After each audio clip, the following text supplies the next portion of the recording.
Ni Patris et Filii Spiritus Sancti. Amen. Shalom, Alechem.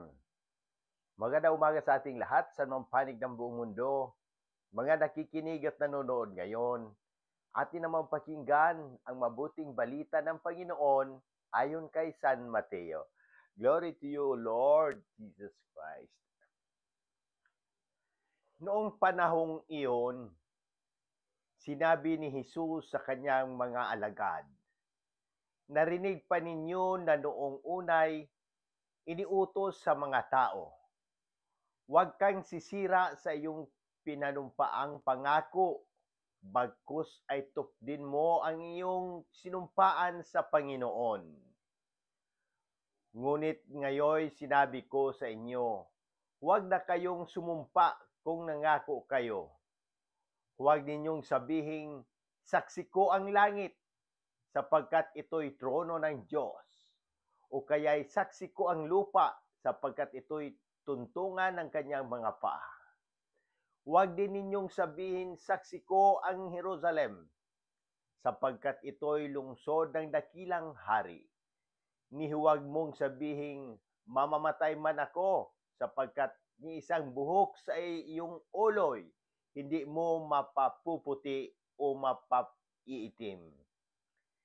Sabihin mo na lang na oo kung oo at hindi kung hindi. Sapagkat buhat na sa masama ang anumang sumpang idaragdag dito." Ang mabuting balita ng Panginoon. Praise to you, Lord Jesus Christ. Pagnilayan natin bilang mga Romano Katoliko sa unang pagbasa sa pangalawang Korinto at paggunita sa Mahal na Birheng Maria. Sa Ebanghelyo, pinaalalahanan tayo ni Jesus ng ating salita ay dapat maging tapat at totoo. Sabihin mo na lang na oo kung oo at hindi kung hindi. Sapagkat buhat na sa masama ang anuman sumpang idaragdag dito.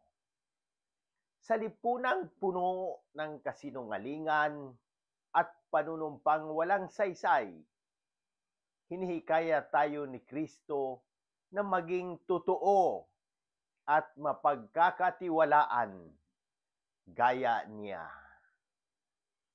Sa panahon ngayon, laganap ang panlilinlang sa social media, politika, at kahit sa personal na buhay. Madalas ang pangako ay napapako. Sa kabila nito, tinatawag tayo bilang mga Kristiyano na maging saksi ng katotohanan. Hindi lamang sa salita, kundi lalo na sa gawa. Ang pagiging totoo sa sinasabi natin ay salamin ng ating pagiging tagasunod ni Kristo. Mga halimbawa sa kasalukuyang panahon, sa pamilya, may mga magulang nangangako sa kanilang mga anak pero hindi tinutupad. Isang mabuting tugon ay ang pagkakaroon ng open communication at consistency sa pagiging magulang.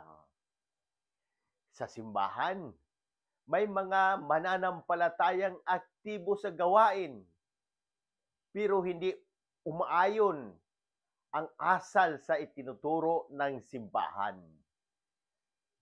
Panawagan ito sa conversion ng puso at hindi lang panlabas na debosyon.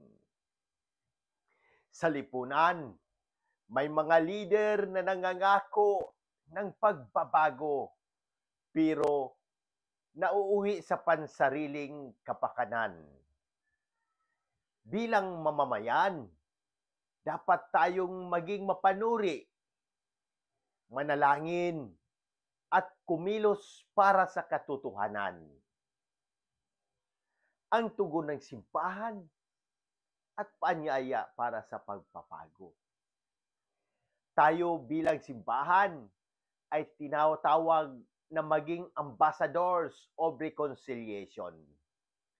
Sa pangalawang Korinto, ibig sabihin, isabuhay natin ang pagbabalik loob sa Diyos at sa kapwa sa pamamagitan ng sakramento ng kumpisal, ng pagbabalik sa misa, at pakikibahagi sa komunidad. Maaari nating maitama ang ating pagkakamali at magsimulang muli. Manalangin tayo. Mapagmahal naming Ama, sa pamamagitan ng panalangin ni Maria, na aming ina, iniaalay namin sa iyo ang kagalingan ni na Obispo si Bantolo, Padre Vicente Gomez, Padre Boy Bautista, Padre Cesar Laurio, Padre Nathaniel Cañares, at Raymond Lawrence, ang aking buong pamilya, ang lahat ng nanonood at nakikinig, ang buong sangkatauhan na dumaranas ng sakit, pagod at pangungulila. Hipuin mo po sila ng iyong mapagpagaling na kamay at palakasin ang kanilang pananampalataya. Manalangin din tayo para sa mga yumaong mga kapatid. Inialay din namin ang panalangin para kay Pope Francis, Manuel Sr., ang lahat ng mga kaluluwa sa purgatorio, at ang mga mahal namin sa buhay na pumanaw na. Sa pamamagitan ng panalangin ng mahal na Berheng Maria, naway mapatawad ang kanilang mga kasalanan at makamtan nila ang liwanag ng walang hanggang kapahingaan. Amen. Ang ating mga referensya ay nagmula sa Mateo, sa pangalawang Korinto, Catechism of the Catholic Church tungkol sa katotohanan at panunumpa, Lumen Gentium, ang panawagan sa kabanalan. Yukat pagsasabi ng totoo bilang Kristiyano. Mahal na ina, aming ina ng katotohanan at pagpapagaling, ipanalangin mo kami. Jesus, I trust in you. Amen. Sa muli, hinikayat ko ang lahat, Katoliko man o hindi, na magtanong at pagnilayan ang mensahe ng Ebanghilyong ito. Kung may mga katanungan kayo tungkol sa pananampalataya, ang ating simbahan o sa anumang aspeto ng ating buhay, bukas ang aking puso na sagutin ang mga ito. Sama-sama nating pagnilayan at pahalagahan ang habag at pag-ibig ng Diyos na ipinapahayag ni Jesus sa Ebanghilyong ito. Sa pamamagitan ng ating mga gawain at salita, naway maging daluyan tayo ng habag at pagmamahal ng Diyos sa lahat ng tao. Amen. In nomine Patris et Filii et Spiritus Sancti. Amen. God bless.